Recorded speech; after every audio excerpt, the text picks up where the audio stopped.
Kisah perjalanan Nabi Muhammad SAW ke Taif.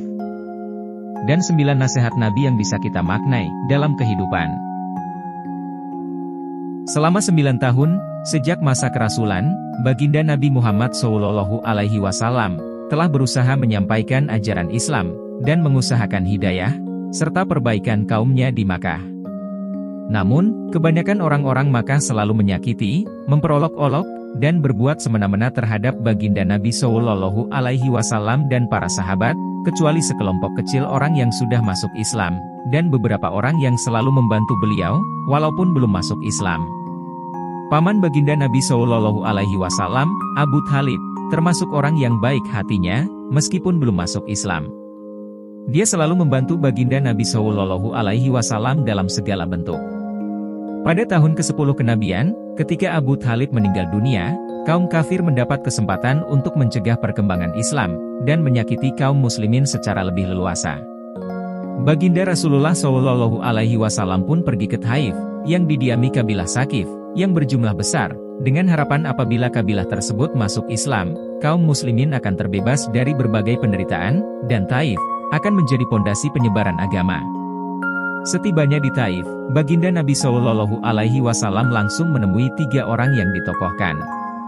Beliau berbicara dengan mereka, mengajak mereka kepada agama Allah Subhanahu wa Ta'ala, dan agar mereka mau membantu baginda Rasulullah SAW.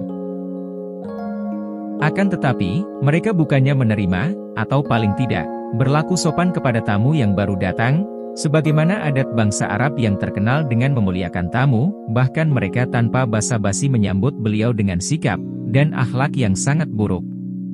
Bahkan mereka pun tidak rela baginda Nabi SAW tinggal di situ. Padahal, orang yang dianggap sebagai tokoh seharusnya berbicara dengan sopan dan berakhlak mulia. Salah seorang di antara mereka berkata, "Oh, kamukah orang yang diutus oleh Allah sebagai nabi?" Yang kedua berkata, "Apakah Allah tidak menemukan selain kamu? Sebab, jika kamu memang seorang nabi seperti pengakuanmu, lalu menolakmu, tentu aku tidak lepas dari pembohong." Akan tetapi, baginda Nabi SAW mempunyai hati yang begitu teguh, laksana sebuah batu karang. Beliau tidak berputus asa dan terus berusaha untuk mendekati masyarakat umum, tetapi tidak seorang pun yang mau mendengarkan beliau. Jangankan menerima, bahkan mereka menghardik, "Tinggalkan segera kota kami. Pergilah kemana kamu suka." Ketika Nabi SAW sudah tidak dapat mengharapkan mereka, dan bersiap-siap untuk kembali, maka mereka menyuruh anak-anak kota Taif membuntuti baginda Nabi SAW. Mereka lalu mengganggu, mencaci, dan melempari baginda Nabi SAW dengan batu, sehingga kedua sandal beliau berlumuran darah. Dalam keadaan seperti itulah baginda Nabi SAW meninggalkan Taif. Di tengah perjalanan, tatkala sudah merasa aman dari gangguan anak-anak nakal itu, beliau berdoa kepada Allah Subhanahu wa Ta'ala. "Ya Allah, aku adukan kepadamu lemahnya kekuatanku, habisnya upayaku, dan kehinaanku dalam pandangan manusia. Wahai yang maha penyayang melebihi sekalian penyayang, Engkaulah Tuhan orang-orang yang tertindas. Dan Engkaulah Tuhanku. Kepada siapakah Engkau serahkan diriku?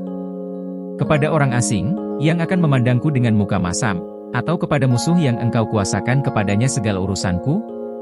Tiada keberatan bagiku, asalkan Engkau tidak murka kepadaku. Perlindunganmu sudah cukup bagiku.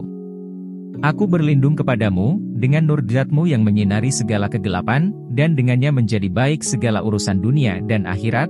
Aku berlindung dari turunnya kemarahan-Mu kepadaku atau kemurkaan-Mu kepadaku. Aku sanggup berbuat apa saja, hingga Engkau ridho. Tiada daya dan upaya melainkan dengan-Mu." Allah Subhanahu wa Ta'ala penguasa seluruh alam pun, memperlihatkan keperkasaannya dan mengutus malaikat Jibril alaihissalam untuk datang memberi salam kepada beliau dan berkata, "Allah Subhanahu wa Ta'ala mendengar ucapanmu dan jawaban kaummu, dan Dia mengutus kepadamu, malaikat penjaga gunung, agar siap melaksanakan apapun perintahmu kepadanya." Malaikat penjaga gunung itu pun datang, dan memberi salam kepada baginda Nabi SAW, seraya berkata, "Apapun yang engkau perintahkan akan kulaksanakan. Bila engkau sukai, akan kubenturkan gunung-gunung yang ada di sekitar kota ini sehingga siapa saja yang tinggal di antaranya akan hancur binasa. Atau, apapun hukuman yang engkau inginkan."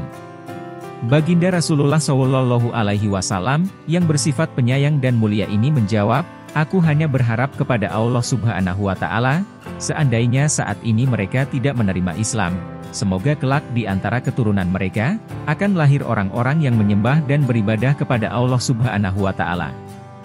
Demikianlah akhlak baginda Nabi Shallallahu Alaihi Wasallam yang mulia. Kita mengaku sebagai pengikutnya, namun ketika sedikit kesulitan atau celaan menimpa kita langsung marah, bahkan menuntut balas seumur hidup. Kesaliman dibalas dengan kesaliman, sambil kita terus mengaku sebagai umat baginda Nabi Shallallahu Alaihi Wasallam. Meskipun mengalami penderitaan dan kesusahan yang berat, baginda Nabi Shallallahu Alaihi Wasallam tidak berdoa buruk dan tidak menuntut balas.